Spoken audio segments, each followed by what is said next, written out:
개송 282 뽀틸라테라 이야기.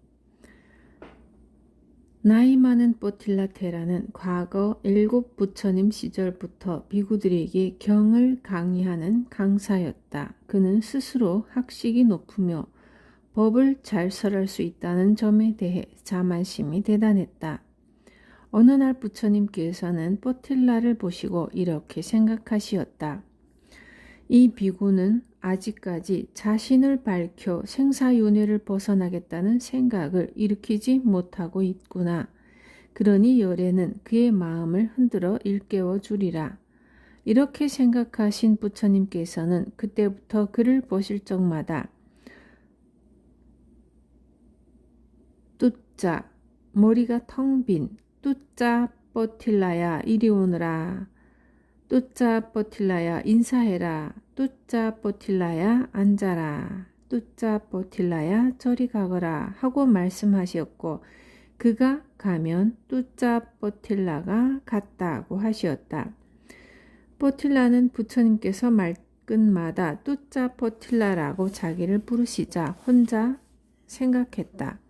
나는 3장을 통달했고 경의 철학적인 해석도 가능하며 또 설법도 잘하여 500비구와 18무리의 비구들에게 3장을 가르치고 있는데도 부처님께서 나를 가리켜 머릿속이 텅 빈 뽀틸라라고 부르시는 것은 의심의 여지 없이 내가 좌선수행으로 마음을 고요히 다스려 선정삼매를 얻지 못했기 때문인 것이다.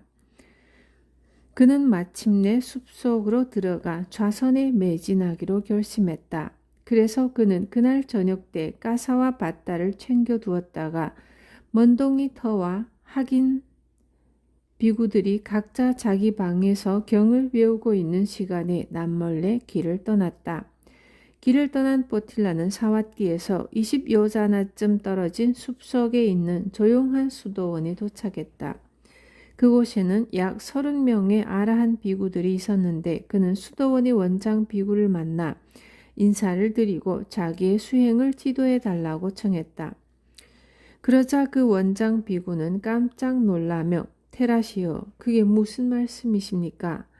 테라께서는 세상이 다 아는 대강사 비구가 아닙니까? 오히려 저희가 테라님으로부터 배워야 할 것입니다. 그러나 뽀틸라 비구는 아닙니다. 그런 말씀 마시고 저의 수행의 의지처가 되어 주십시오 하고 거듭 간청했다.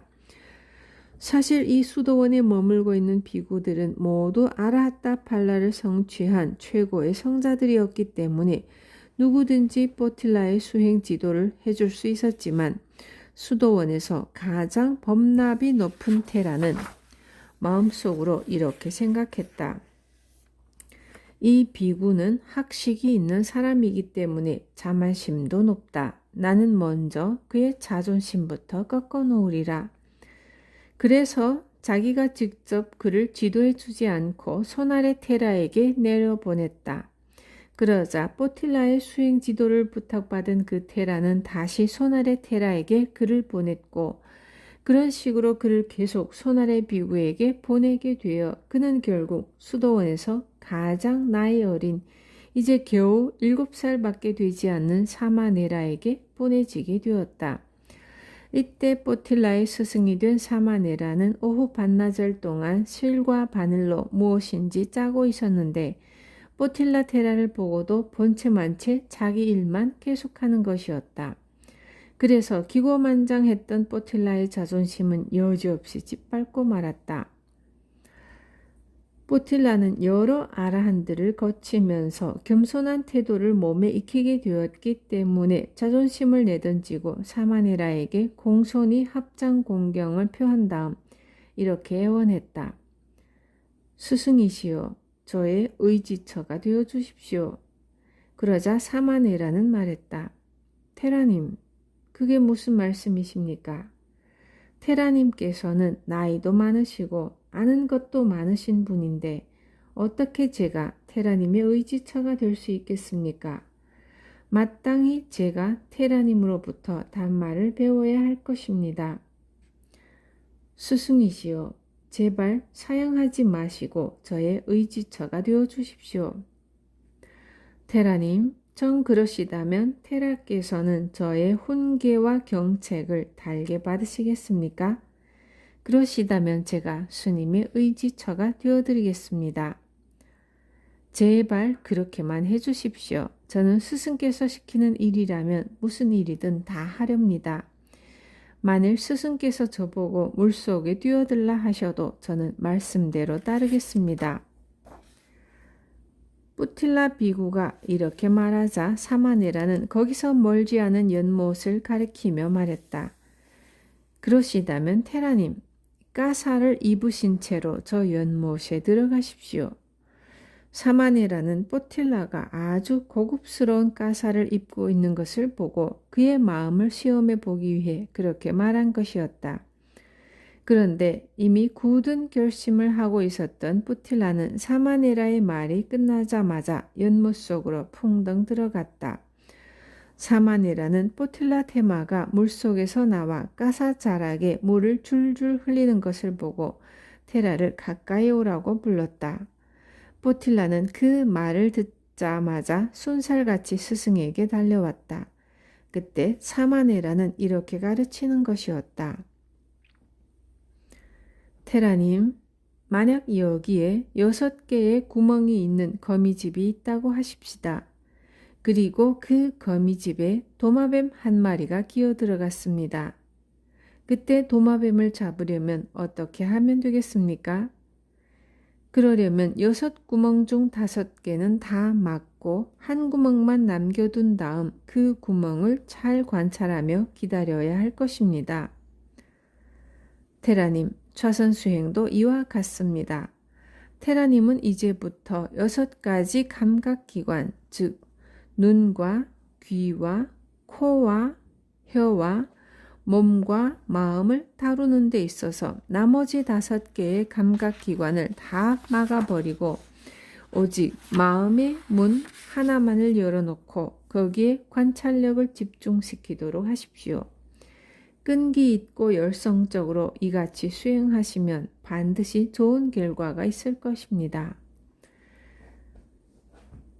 뿌틸라는 이미 많은 경을 배워 아는 것이 많은 사람이었으므로 사마네라의 가르침을 즉시 이해했다. 그것은 마치 잘 준비된 호롱에 불을 붙이는 것과 같은 것이었다. 그는 스승이시여, 그것으로 이미 충분합니다. 하고 말하고는 곧장 한적한 곳에 가 앉아서 자신의 마음을 자기의 몸과 마음에서 일어나고 사라지는 모든 현상에 집중시켰다. 뿌틸라가 그같이 윗바사 수행을 하는 동안 부처님께서는 20요자나 떨어진 곳으로부터 뿌틸라를 관찰하시고 이렇게 생각하시었다. 뿌틸라 비구가 내적 현상 관찰을 통해 자신의 성품을 깨달아가고 있구나. 그는 이제 곧 위대한 지혜를 갖춘 마하테라가 되리라. 부처님께서 그에게 광명을 놓으시며 그 앞에 앉아 계시는 듯이 모습을 낮추시어 다음 개성을 푸시었다. 진정 지혜는 좌선수행에서 일어나는 것, 좌선수행이 없으면 지혜는 사라진다. 이같이 지혜를 얻고 이름에 두 길이 있음을 바르게 하는 수행자는 열심히 좌선 수행하여 지혜를 증진시켜야 한다. 부처님의 이 설법 끝에 뿌틸라 비구는 아라하타 팔라를 성취하였다.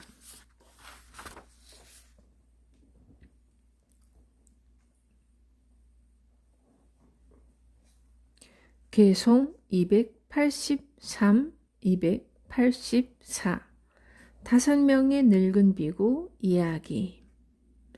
어느 때 사와띠에 5 친구가 있었는데 그들은 나이가 들자 모두 집을 떠나 비구가 되었다. 이들 5 비구들은 각기 차례로 예전에 자기네 집에 가서 음식을 박탈해 오곤 했다. 이들이 가정을 떠나기 전에 이들에게는 각기 아내가 있었다. 그 아내들 가운데 하나인 마두라 빠찌까는 음식 솜씨가 특별하게 뛰어나 어떤 재료든지 그녀의 손을 거치기만 하면 모두 맛있는 음식으로 바뀌곤 했다. 그래서 모두가 그녀의 음식을 좋아한 데다가 그녀는 또 마음씨도 비단결같이 고와서 비구들을 지극한 정성으로 잘 보살펴 주었으므로 5 비구들은 거의 매일같이 그녀에게 공양을 받으러 가곤 했다. 그러던 어느 날 마두라 빠찌까는 갑자기 병이 들더니 회복하지 못하고 그만 죽어버렸다. 이에 5명의 늙은 비구들은 마음의 상처를 입고 비탄에 빠져 그녀의 정성어린 보시공덕을 칭찬하면서 눈물을 흘렸다. 다른 젊은 비구들이 그들의 이 같은 행동을 보고 무슨 일이냐고 물어보았다. 그래서 그중 한 사람이 사정을 이야기해 주었고 결국 이 이야기는 부처님께 보고되었다. 그러자 부처님께서는 그들 5 비구들을 부르시어 이렇게 말씀하시었다. 비구들이여, 너희는 탐욕과 성냄 그리고 어리석음의 숲의 나무처럼 머릿속에 가득 차 있기 때문에 한 여인의 죽음에 대하여 그같이 슬퍼하고 괴로워하는 것이니라. 비구들이여, 너희는 이제 그 같은 숲의 나무들을 모두 잘라버려라. 그러면 너희는 탐욕과 성냄과 어리석음으로부터 탐진치로부터 벗어나 자유롭게 되리라. 그리고 부처님께서는 다음에 개송 2편을 읊으시었다.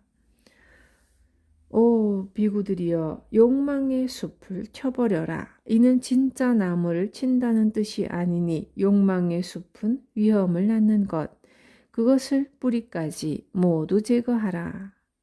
그러면 욕망으로부터 자유롭게 되리니 남자로서 여자를 원하는 욕망이 미세하게라도 남아있는 한 그는 얽매임에서 완전하게 벗어날 수 없다.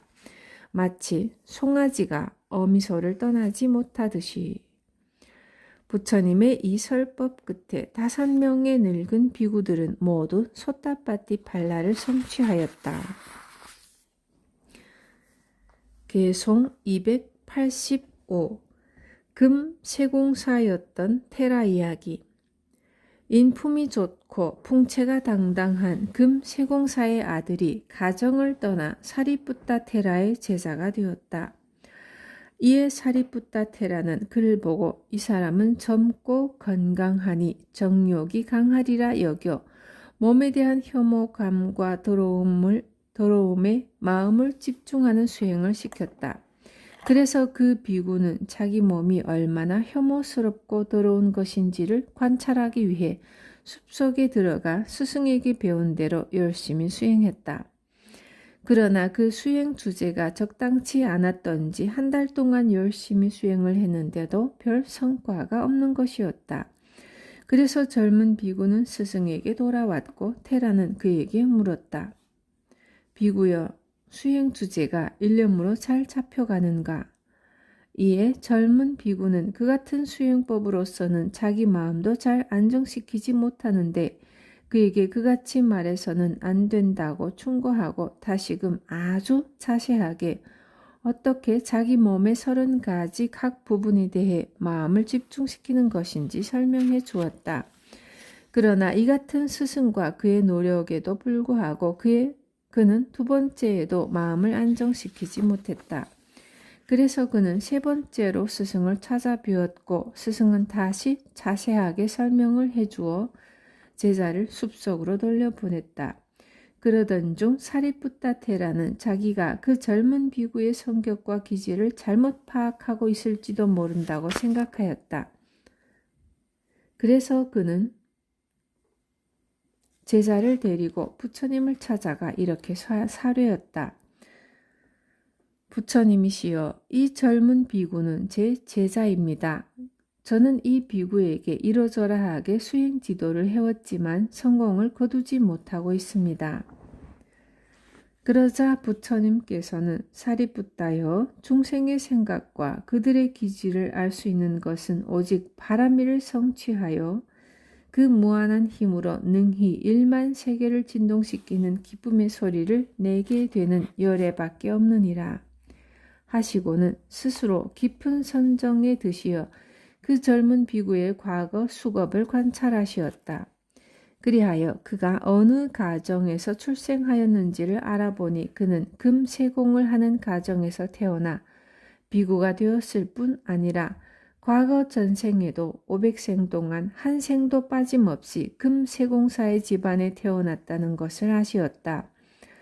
그래서 부처님께서는 생각하시었다. 이 젊은 비구는 오랜 세월을 두고 자마 금색의 꽃을 만들려고 염원하며 일해온 사람이다.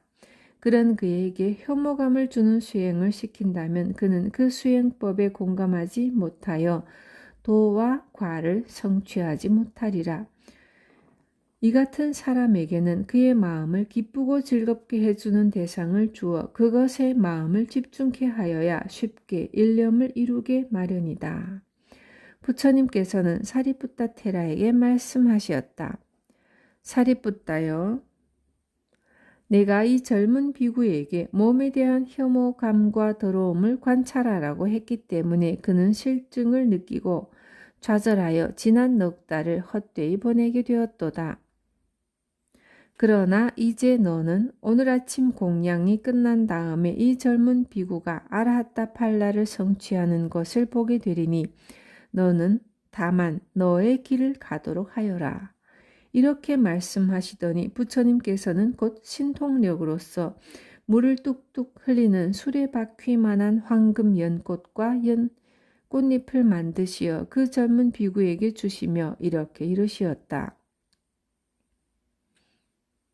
비구여, 이 연꽃을 수도원 구석에 있는 모래 언덕에 꽂고 그 앞에 가부좌를 하고 앉아 핏빛 붉은색이라고 외도록 하여라.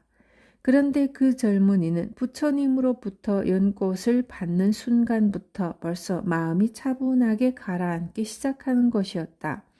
젊은 비구는 곧 부처님 앞에서 물러나와 부처님께서 이르신 대로 그 꽃을 수도원의 구석에 있는 모래 언덕에 꽂고 그 앞에 가부좌를 하고 앉아 부처님께서 일러주신 말을 외며 몸과 마음을 관찰하기 시작했다. 그러자 그의 마음 속에 있던 초조와 불안은 점차 사라지고 마음이 고요하게 가라앉았다. 그는 이제 제1선정을 개발하기 시작한 것이었다.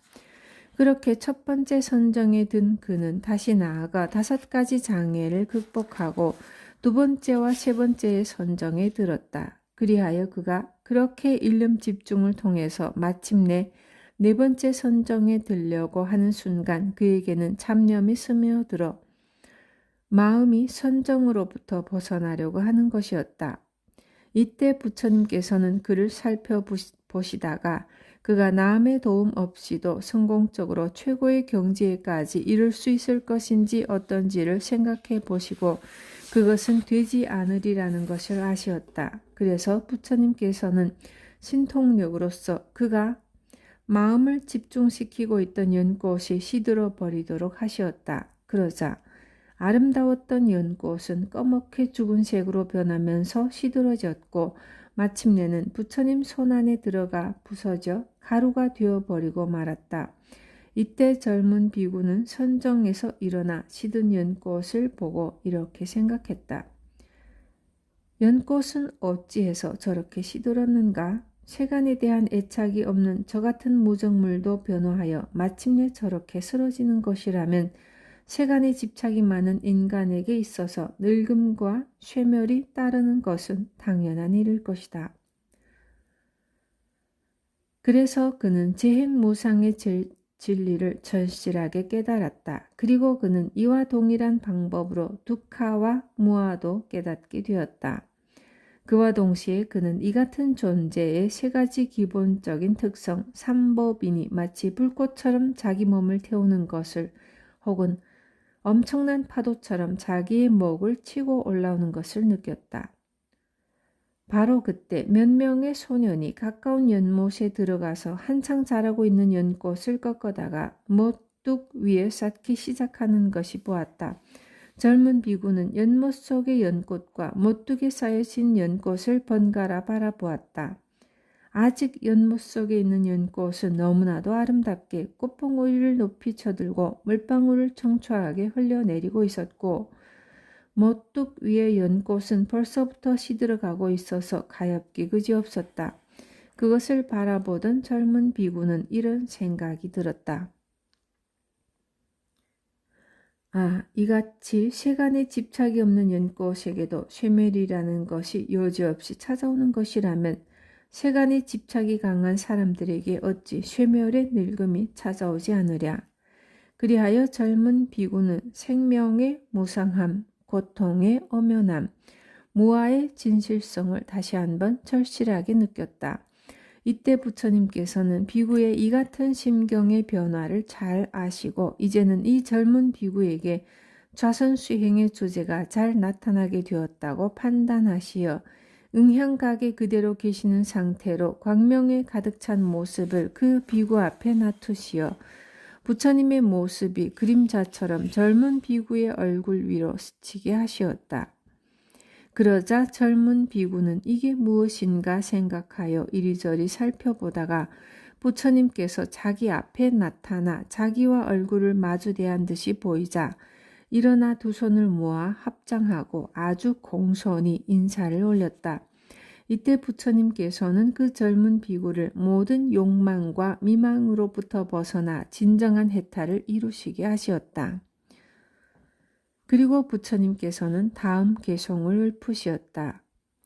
내 애정의 욕망을 끊어버려라. 마치 가을 백합을 손으로 꺾어버리듯이 니빠나의 돌을 잘 닦아나가라. 이는 열애가 잘 설명한 진리이거니.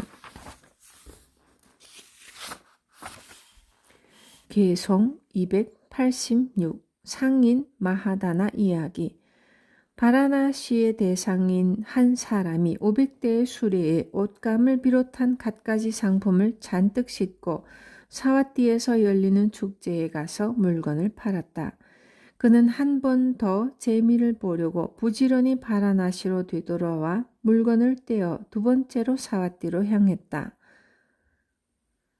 그런데 그가 사와띠에 가까운 강가에 도착했을 때는 지난 며칠 동안 내린 큰 비 때문에 강물이 굉장히 불어 있어서 수레에 짐을 잔뜩 싣고 있었던 그로서는 강을 건널 수가 없었다.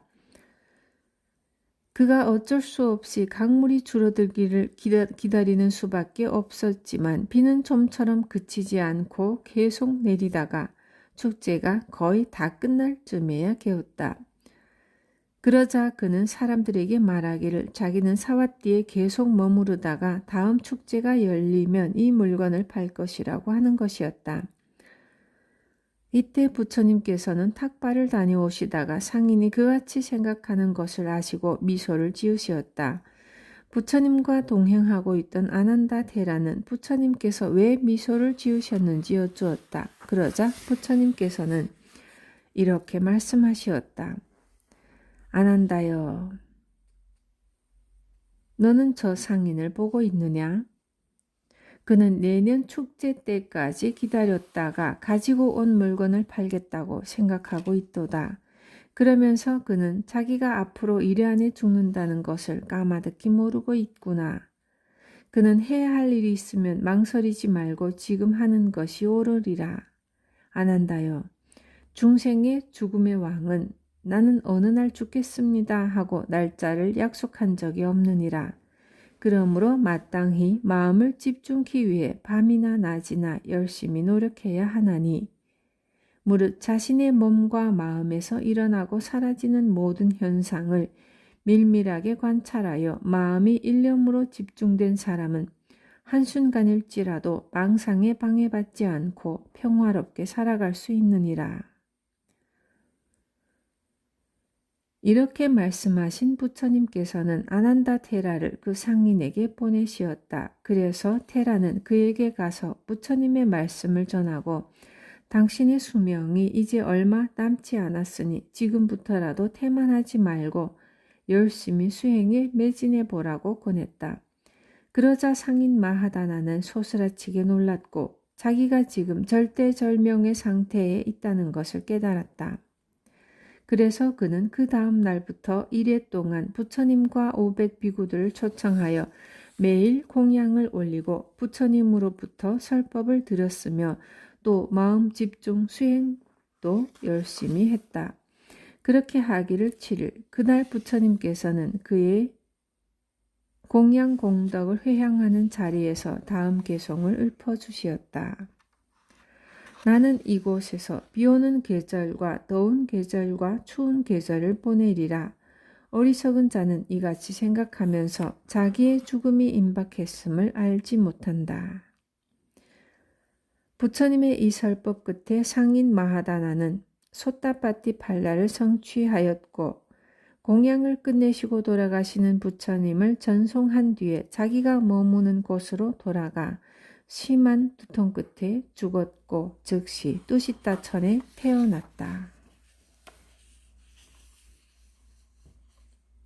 개송 287 끼사 고따미 이야기.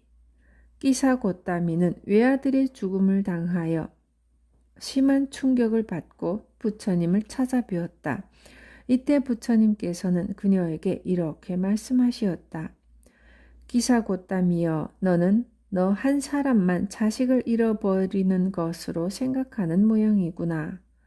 그러나 고땀이여, 이 세상에서 태어나서 오래 살게 되는 사람보다 일찍 죽게 되는 사람이 몇 배나 더 많으니라. 무릇 모든 생명에는 죽음이 있으며 죽음은 그들의 욕망이 채 달성되기도 전에 그들을 데려가 버리느니라.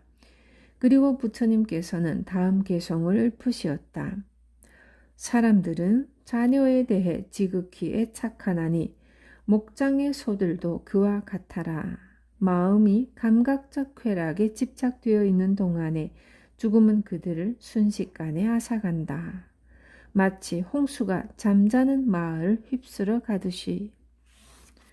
부처님의 이 설법 끝에 끼사고따미는 소따파티 팔라를 성취하였다.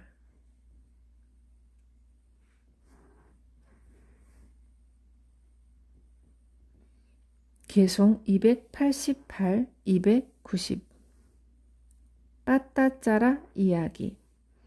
사와띠에 사는 한 부자의 딸인 빠따짜라는 남편과 두 아들 그리고 부모와 세 오누이를 잃어버리고 완전히 미치다시피 되었다. 그래서 그녀는 자기 옷이 벗겨진 줄도 모른 채 소리쳐 울면서 거리를 헤매다가 부처님께서 대중에게 설법하고 계시는 제타와나 수도원 근처에 이르렀다. 이때 부처님께서는 그녀를 불러들이시어 이렇게 말씀하시었다. 빠따짜라여, 남편과 아들이 끝까지 너를 보호해 줄 수는 없느니라. 또 설사 그들이 아직 살아있다고 해도 그들은 너를 위해 이 세상에 존재하는 것이 아니니라. 빠따짜라여, 그들은 이 세상에서 그들의 업에 따라 생존했고 그들의 업을 키워갔던 것에 불과하니라. 그러므로 현명한 사람은 이 같은 진리를 바르게 알아 계행을 잘 지키고 마음의 장애를 제거하는 선정을 닦아 마침내 니빠나에 이르느니라. 그리고 부처님께서는 다음에 개송 2편을 읊으시었다. 자식도 의지가 되지 못하고 부모와 친척도 그를 보호해 주지 못한다. 죽음이 그에게 닥쳐올 때 어느 누구도 그를 보호해 줄 수 없다. 이 같은 진리를 안 지혜로운 사람은 스스로 계를 잘 지키고 마음의 장애를 제거하여 빠르게 니빠나의 도에 이른다.